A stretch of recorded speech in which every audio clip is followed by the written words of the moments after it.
ራቁት ነበርሽ? እሺ አንቺ ውሻ እኔን ያነቅሽ ምን አይነት ሰው ነው? አደይ እንዴት እንደዚህ ታደርጋለህ? ንገረኛ። እንዴት ሌባ ይዘሽ ወደ ቤቴ ትመጫለሽ? ብዙ አትንጨርጨር፣ ያጋጥማል። አሁን ቤታችን ሰላም ያገኛል። አንቺ እንዴት ድፍረት ቢኖርሽ ነው ቤቴ ድረስ የምትመጪው? ኤላ በቃ ሁሉንም ነገር ያቀነባበረችው አደይ ነች። ከዚህ ቤት ሲወጣ ጠብቀ አንግምተው ብላ ያለችኝ አደይ ነች። በቃ ምንድን ነው ያልኩህ? ደመቀ ሌላ ማወቅ የምትፈልጉት ነገር አለ? ምን ለማድረግ እየሞከርክ ነው አንተ? ሁለቴ መደጋገም ያለበት አይመስለኝም። ሁሉንም ነገር ያደረገችው አደይ ነች። አንቺንም አታላሻለች አደይ። ደመቀ እኔ እንደዚህ አይነት ቀልድ አልፈልግም። ለሁሉም እውነቱን ንገራቸው። ለሌላም ስለ ሀብሉ ምንም ማውቀው ነገር እንደሌለ ንገረው። በቃሽ።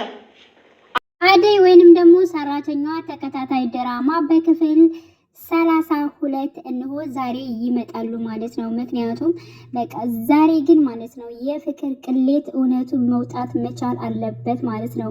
በተደጋጋሚ ብዙ ስህተቶችን ከአደይ ላይ ሰርታለች። አደይ ከቤት ተባራለች። ከቤት እንደተባረረች የባርኮኒ እናት ለባርኮኒ ደውላ ማን ስለሆንክ ነው አንተ ማን አዛዥ ስላደረገ ነው አደይን ከቤት እንድትወጣ ያደረካት? አሁኑን ፈልጋትና ወደ ቤት መልሳት።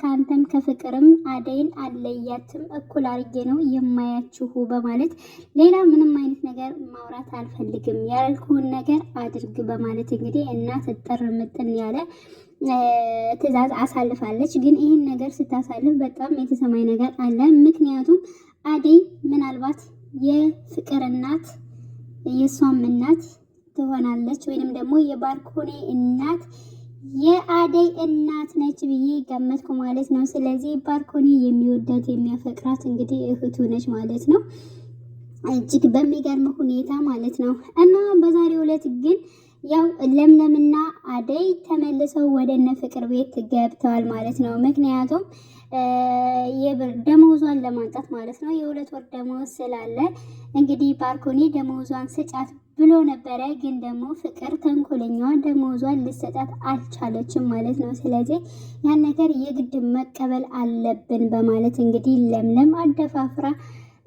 አደይን ወደ ቤት ወስዳታለች ማለት ነው። ወደ ቤት በምትወስድበት ሰዓት ግን በጣም ያው ዲብ ጋ ማለት ነው ፍቅር ነበረች። ዲብ ሰክሮ መጥቶ ነበረ። ስለዚህ ሰክሮ መጥቶ አደይን አንቺ አደይን አስወጥተሻት አንቺ ሰው አይደለሽም በማለት ብዙ ነገሮችን ፍቅርን እየተናገራት ነበረ።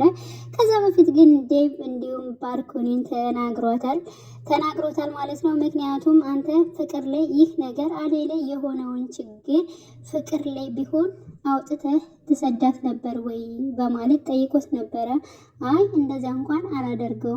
አየህ ሁላችንም ውሸታሞች ነች። አንተ ራሱ አደይ ብቻ አይደለችም፣ አንተ ራሱ ውሸታም ነህ። ስለዚህ ሁሉም ሰው ውሸታም ነው። አንተ በህት ላይ የማታደርገውን ነገር ግን አደይ ግን የትውደቅ የትሂድ ሳትል በአደይ ላይ አድርገዋል በማለት እንግዲህ ባርኮኒን ሲወቅሰው አይተናል። ትክክል ነህ እህቴ ያለችኝን ነገር ሰምቼ እኔ በጣም ስተሰርቻለሁ ተሰምቶኛል በማለት እንግዲህ ባርኮኒም የተሰማውን ሲናገር ነበረ።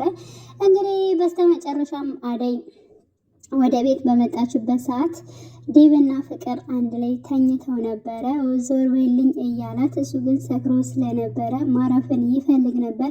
እሷም ጥምጥም ብላበት ነበር ማለት ነው። እና በዚህ ጊዜ ነው የምደርሰው። ምን ይፈጠራል? ምን ይሆናል? የፍቅርስ ቅሌት እንዳለ ይወጣል ወይ?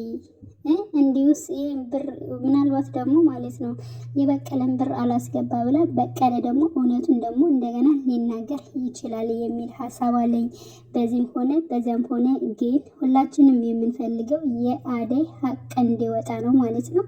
እና ዛሬ በጉጉት እንጠብቃለን በክፍል 32። ውድ ተመልካቾቼ እጅግ በጣም አመሰግናለሁ። ለቤቴ አዲስ የሆናችሁ ሄዶውን ምልክቱን በመጫን ቤተሰብ የሆኑ ነባር ቤተሰቦችም አብራችሁን ስላላችሁ ስለምታበረታቱኝ እጅግ በጣም አመሰግናለሁ። አሁንም በድጋሚ ቪዲዮውን የምታዩ ላይክ አድርጉኝ፣ እንዲሁም እኔ ቅመማን ቤተሰብ አድርጉኝ ለማለት ወዳለሁ። ያላችሁበት ሰላማችሁ ይብዛልኝ። መልካም ቀን መልካም ጊዜ ተመኘውላችሁ። ባይ